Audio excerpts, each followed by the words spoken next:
Pergunta do café de hoje. Como trabalhar a inconstância sanguínea colérica?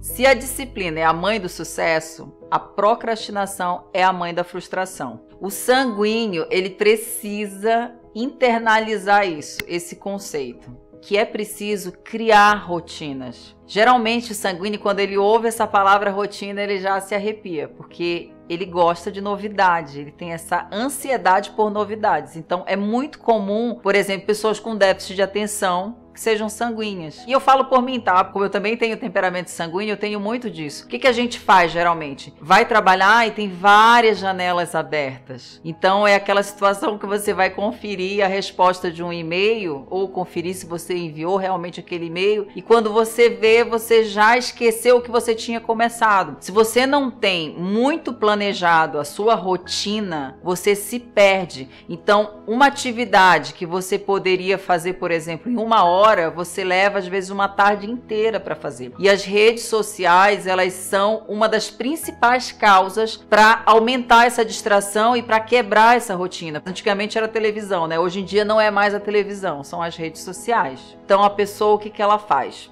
Eu vou dar uma relaxada, isso aqui tá muito chato, tô tendo dificuldade de me concentrar, de ler, de prestar atenção. Então ela vai dar uma olhadinha, por exemplo, na sua rede social. Aí ela vê uma receita e ela vai e salva aquela receita. E o que a rede social faz? Intencionalmente ela começa a sugerir para você diversas distrações que estejam relacionadas à sua área de interesse. E quando você vê, você foi completamente capturada e não consegue sair dali. E muitas vezes eu recebo muito isso, tá? Essa queixa também. Quando a pessoa vai ver, em meio às suas próprias atividades do dia a dia, aquilo que é obrigatório ela fazer, que não tem escapatória, chega no final do dia, aquilo que era mais importante que ela tinha para fazer, ela não tem mais energia, ela não tem mais foco, não tem mais disposição, aí já tá cansada e deixa pro outro dia. E nisso vira aquela bola de neve da procrastinação. Porque quando começa a ficar chato ou quando começa a ficar difícil, ela tende a fugir da atividade. Uma coisa que, inclusive, eu gosto de trabalhar com esse conceito nos meus cursos, nas minhas mentorias, nas minhas consultorias, eu sempre gosto de pontuar que a gente tem que ter cuidado com a rede social. Por isso que o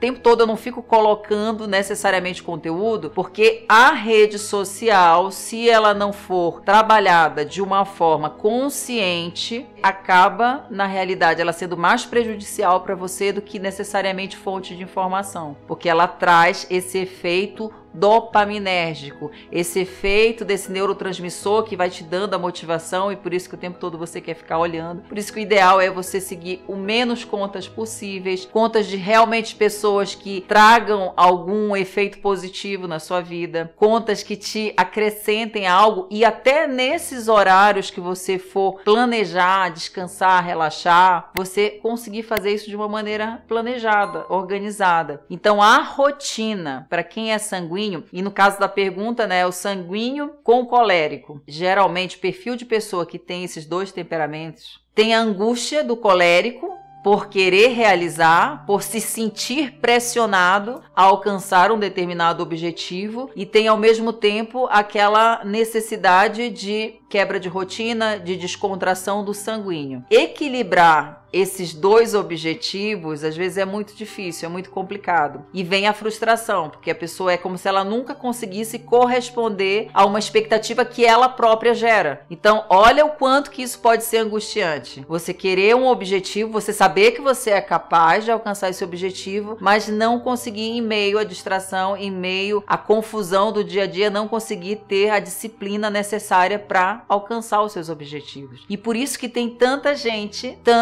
não é pouca, com muitos objetivos, com muitas metas, mas que não consegue, no final das contas, realizar nada. Porque o tempo todo ela começa a despender, a colocar uma energia num projeto e daqui a pouco ela perde, passa para outro e perde, vai para outro, vai perdendo a motivação. Não era bem isso que eu queria. E às vezes vai se auto-enganando mesmo com essas justificativas. O que é importante nisso? criar rotinas, entender o poder de criar rotinas, de hábitos. Nós somos seres de hábitos. O sanguíneo, se ele por muito tempo acreditou que isso era algo ruim, não era algo positivo, ele tem que ressignificar esse conceito de rotina e começar a implementar novos hábitos alinhados com os seus objetivos de vida. E não apenas em uma área específica, mas em diversas áreas. Só que o que é importante dentro disso? Entender que tem hábitos que vão levar 21 dias para serem estabelecidos. Outros podem levar até 400 dias. Então, não pode ter aquele sentimento de imediatismo, com foco no resultado. O foco sempre tem que ser no processo. No processo de me desenvolver, no processo, por exemplo, de me tornar uma pessoa mais paciente, uma pessoa mais tolerante, uma pessoa mais tranquila em relação àquilo que eu quero. Porque a paciência, por exemplo, é uma competência que a gente tem que desenvolver e muitas vezes, dependendo do temperamento, demora anos para a gente conseguir desenvolver. E como é que a gente faz isso? São pequenas mudanças, são mudanças de padrões de pensamento, de comportamento, às vezes até de ambiente. É importante a gente ter isso em mente e não querer fazer mudanças muito radicais todas ao mesmo tempo. Entender que cada coisa tem o seu tempo, mas que também isso não seja justificativa para ficar adiando. Vai ter vários momentos na nossa vida e é cíclico, então que a gente vai precisar demandar mais atenção, por exemplo, para a área profissional, por uma questão de necessidade mesmo, de sobrevivência. Só que isso não significa dizer que eu vou negligenciar todas as outras áreas. Ou então, por exemplo, eu vejo muito isso. Não, no momento que eu conseguir atingir determinado resultado, eu vou ter recursos para fazer determinada outra coisa que, por exemplo, dá mais atenção para o que eu faço. E às vezes realmente a pessoa não tem tempo para fazer, para cuidar. E tá tudo certo, ela não tem que sofrer em função disso. Mas, dentro da sua limitação de tempo, quanto que ela pode despender de energia, quanto que ela pode se programar, qual o hábito que ela pode incorporar no seu dia a dia que auxilie ela, por exemplo, a ter uma melhor qualidade de vida. Vou dar um exemplo muito simples. Água. Eu sou uma pessoa que bebo muita água. Mas tem pessoas que têm muita dificuldade de beber água. Eu conheço muita gente que tem dificuldade. O simples fato da pessoa comprar uma garrafa e ter do seu lado e se programar e colocar o despertador do relógio, o cronômetro ali para beber água enquanto faz a sua atividade, nem que seja se distraindo na internet. O fato dela conseguir colocar isso como uma rotina, uma pessoa que não bebe, começar a beber muita água, isso já é muito positivo. Porque essas mudanças de rotina, de hábito, essas quebras de padrão, elas também consegue impactar outras áreas da nossa vida. A pessoa ela tá parada há muito tempo de fazer atividade física e ela se determina, não, eu quero começar a ser mais saudável, eu preciso de mais energia para alcançar os meus objetivos. Não é naquela semana ela, não, eu vou começar, eu vou todos os dias para academia, vou fazer, não, às vezes o simples fato de acordar mais cedo, de fazer uma caminhada, são coisas pequenas que às vezes as pessoas elas subestimam o poder que isso tem, porque uma coisa vai impactando a outra, uma simples mudança de hábito de beber água, né, que eu sei que muita gente fala sobre isso e é muito bom, de pesquisar como tornar a sua vida melhor em termos de fatores nutricionais, em termos de qualidade de vida, higiene do sono, como é que a gente pode agregar? Eu era uma pessoa que bebia quase nada de chá, eu não tinha esse hábito, eu sou muito do café, só que de um ano para cá eu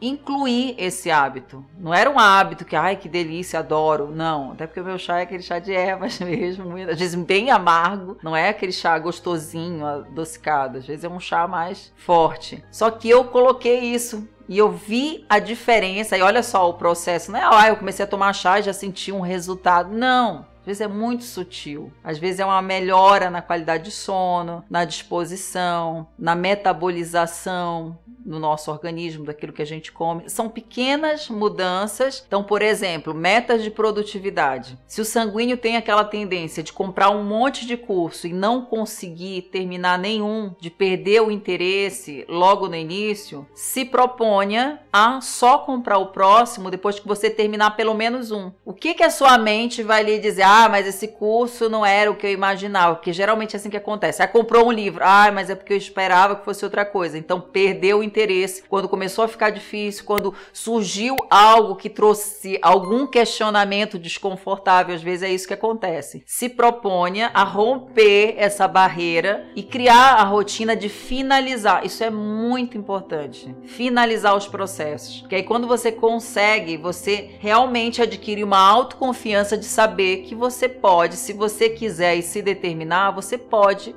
ir ao final de tudo. Só não consegue alcançar determinado resultado quem desiste. Então pense na quantidade de vezes que você deixou de alcançar aquilo que você queria lá no início porque você desistiu no processo. Que essa seja assim a principal mensagem aqui desse café para você. Sempre que você sentir aquele ímpeto, aquela vontade de desistir no meio do caminho, porque perdeu o interesse, porque tá chato, pense em todas as vezes que você desistiu no início, no meio, talvez no final, e que você, no final das contas, acabou não alcançando. E se você não desistir dessa vez? E se você criar novos hábitos? O que pode acontecer? É você estabelecer uma rotina de conseguir realizar tudo que você quer. E se você quer saber um pouco mais como trabalhar essas emoções, como desenvolver essas competências, clica no link que está na descrição do vídeo e entenda um pouco melhor como você pode temperar a sua vida com todos esses ingredientes especiais dos temperamentos.